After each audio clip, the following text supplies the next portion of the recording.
guys, this is Stormouse03, and this is my Witcher 2 Assassins of Kings Dark Difficulty walkthrough.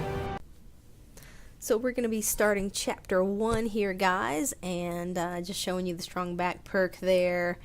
And now I'm going to be putting my upgrade point into Fortitude because that gives me +1 Vigor. You also want to make sure that you put on your equipment that you need and then head on out here. This opening bit, there's another opportunity to grab a bunch of stuff. You're likely, if you've been picking up everything, going to get over encumbered at this point, like I am. And what I'm going to do is just go up here, make sure I've grabbed everything, and then drop stuff that puts me back under 300. So I will have a good thing to drop is timber. And so I'll have 10 of those actually, and so I'm going to drop them, and that puts me back to normal weight capacity, which is great. And then I'm going to keep walking here and trigger a cutscene, and after that cutscene is over, we'll be fighting some Scoia'tael. So again, you want to make sure that you use kin here because their attacks can be pretty damaging. You want to try to stay inside this little bubble because that will keep arrows and things from hitting you from outside of the bubble. So that's good. And just kind of use kin, stay with your group inside the bubble, and try to, you know, roll around, get behind some of them as you can. Should be able to take these people out pretty easily. You just want to make sure that you don't get surrounded by a big group like this. So there were like 3 or 4 of them right there, and you were outside the bubble, or I was outside the bubble, and it was not going to be a good situation. So they don't tend to rush you too badly. So that it does give you an opportunity to, if you get hit or your kin goes away, to kind of roll away and get some distance. Put that kin back on, and you'll see like why I upgraded my vigor. Or I guess it was, the thing was called Fortitude, but it gave me 1 more Vigor. That means that I now have 3 of those little yellow bars up in the top left, which means I can use my magic 3 times before needing to recharge it, which is really important, and I'm going to be focusing on perks that increase that quite a bit here in the beginning, because the more you can level up your magic, the better. And you'll notice that I'm not running back there to fight those guys, because I knew I was very close to triggering that cutscene and ending that fight. So no need to continue killing them if it's not necessary.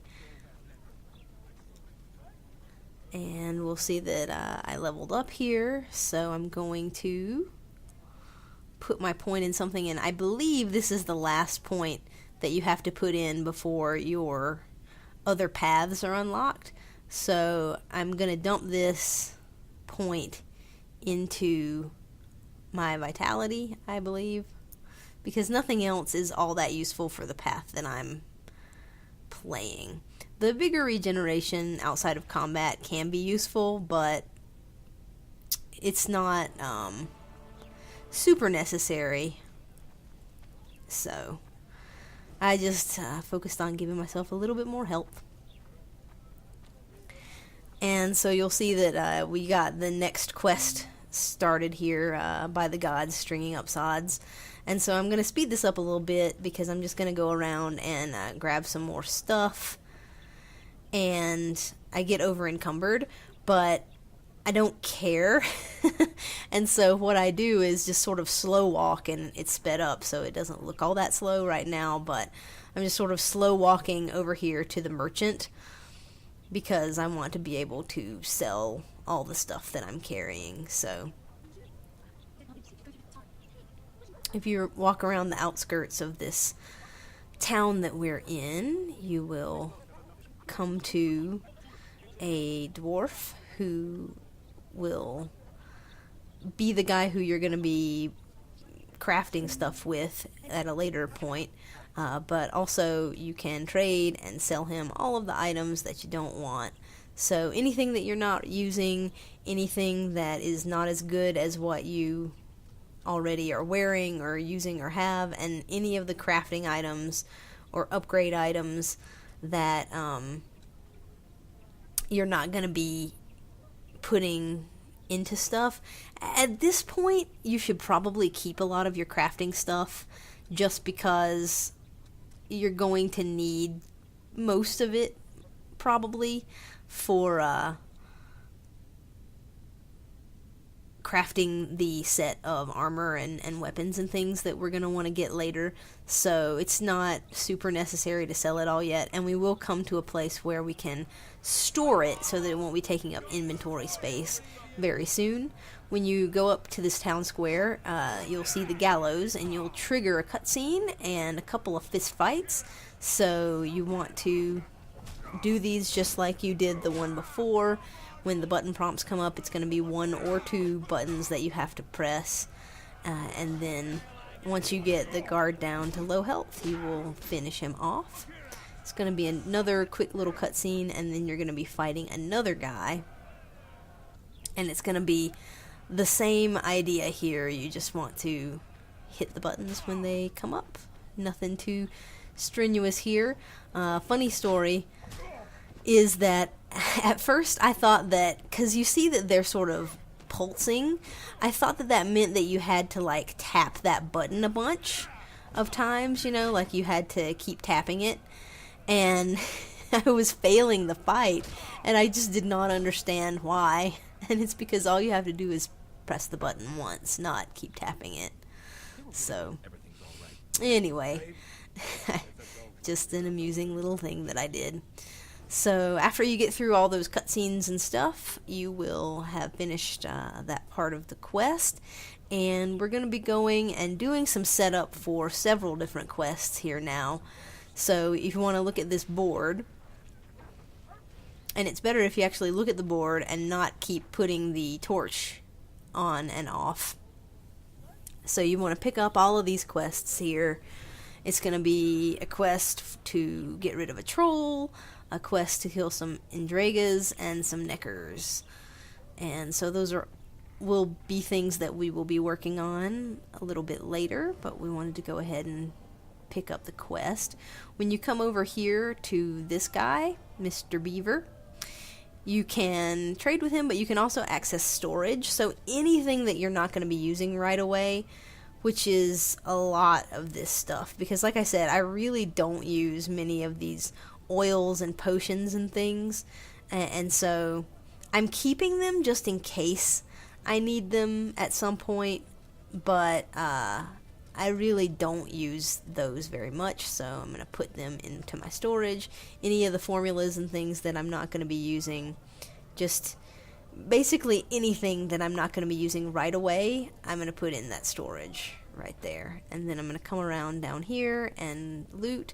And don't worry guys, I'm not going to be showing you all of the looting that I do in this area, because it's kind of redundant. I mean, it's just going around into different homes and doors and things and picking up everything you can, and I don't think you need me to show you how to do that. So I just kept that little bit in there because it connected to this next section that I'm gonna do.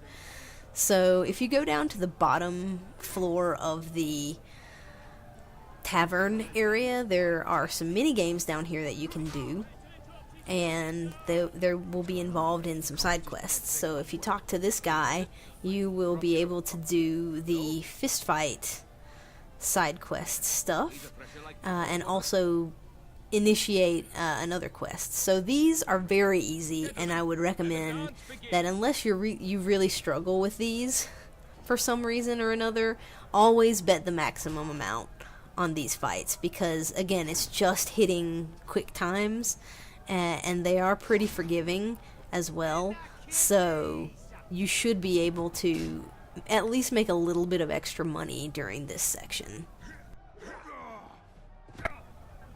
So I'm going to speed the rest of this fighting up just for the sake of our sanity.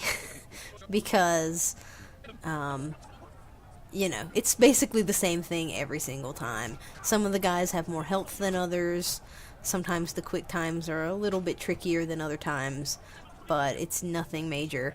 At some point during the fights, you'll talk to that guy who we saw briefly with the fur coat. His name is King Ziggy, and he will offer to take you to another sort of underground fight club thing if you meet him outside of the tavern after dark. And so we're going to be doing that a little bit later. And as soon as you finish cleaning up all of those guys, you will have finished that quest one-on-one in Flotsam, which is awesome. And then if you talk to these gentlemen over here, they will offer to play dice poker with you, and that will start the dice poker side quest for Flotsam. And so that guy with the floofy hat is the one who's like, I'm too good and I won't play with you until you beat these other two dudes. So you have to play the other two dudes first and beat them both at dice poker before the other guy will play with you. It ends up being about 5 people, exactly 5 people who you have to beat in this area in order to finish up this side quest. And the first 3 are these 3 guys here. So you want to just play until you win. You can make a save after every win and reload if you don't win. I find that kind of tedious, and you don't lose that much money if you lose, so it's not that big of a deal to me, because I know I can make up the money by selling things and doing other stuff if I need to. So I just sort of played until I won. One right after the other, and didn't bother loading. But it's good to know that that's an option to you if, for whatever reason, you really want to be conserving your money, or if you want to be betting pretty highly and that sort of thing. So, again, I'm kind of using the little stacking the dice trick. Sometimes that helps you to be able to roll a certain thing, like, you know, right there. I think it helped me roll a triangle or something like that, but it really is finicky. The dice poker is pretty finicky.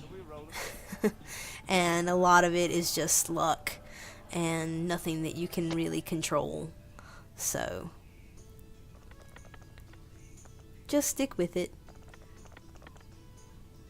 It can be kind of frustrating at times. I think I lost to this particular guy right here several times in this area. It looks like I've lost, you know, a good little bit of money here. And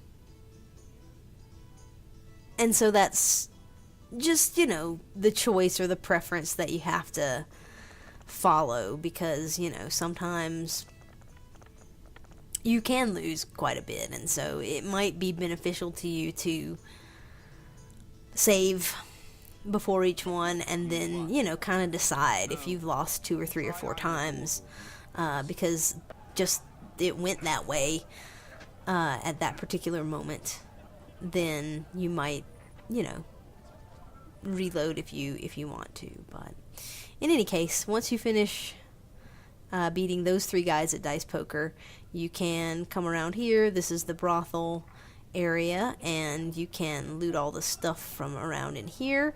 And then once you've cleaned out all of the stuff around here, you can go and access storage again and put all the stuff that you needed into, or that you picked up, into storage, so you can have it for later.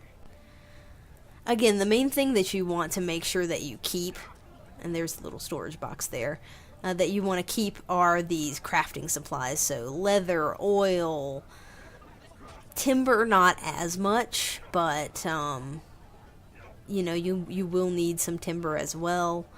So any of the diamond dust and amethyst dust and cloth and any of those things are things that you want to hang on to for later.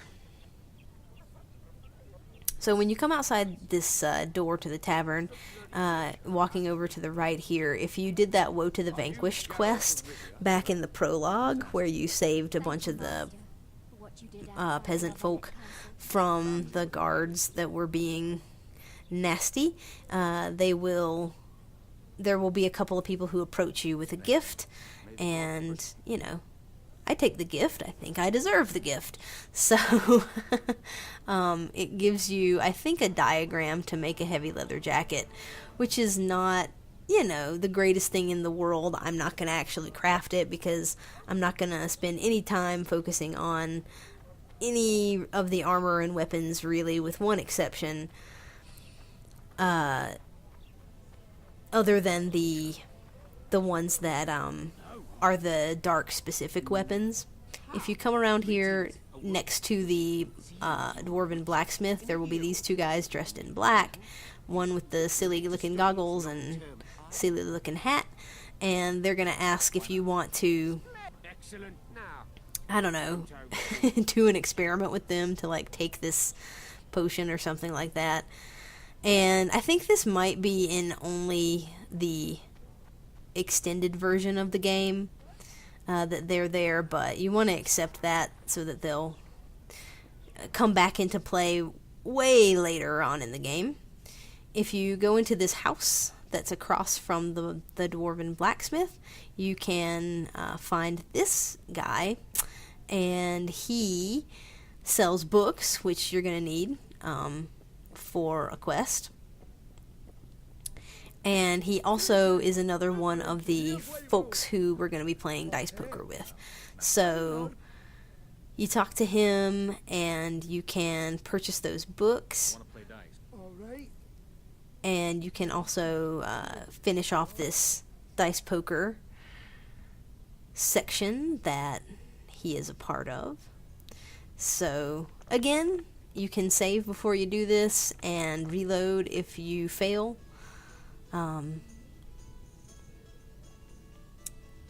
But that's not 100% necessary. I never did that, so you don't need to, per se.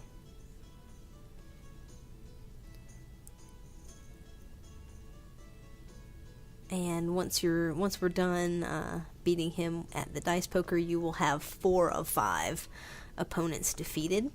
And the last one is in another little area, and I'm going to be doing some stuff in between, but keep in mind that we have beaten 4 of the 5 of the opponents, and you can go straight to the 5th guy. I just happened to wait until a little bit later when he was in an area where I already was as part of doing some other quests.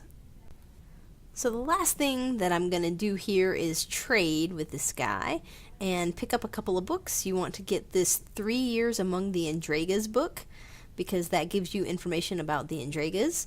And you want to buy the Neckers in the Mist book, because that gives you information about the Neckers. And that helps forward those 2 quests for you. I'm not going to read them right now, but I'm gonna save that for when I'm gonna continue with those quests. But just so that you know, this is where you get those from. And none of these other books are necessary, so I would advise you to save your money and not purchase anything that you don't really need to. So that's the end of this video, guys. I'm going to continue chapter 1 in the next. I hope that it's been helpful to you, and I will see you there. Thanks for watching.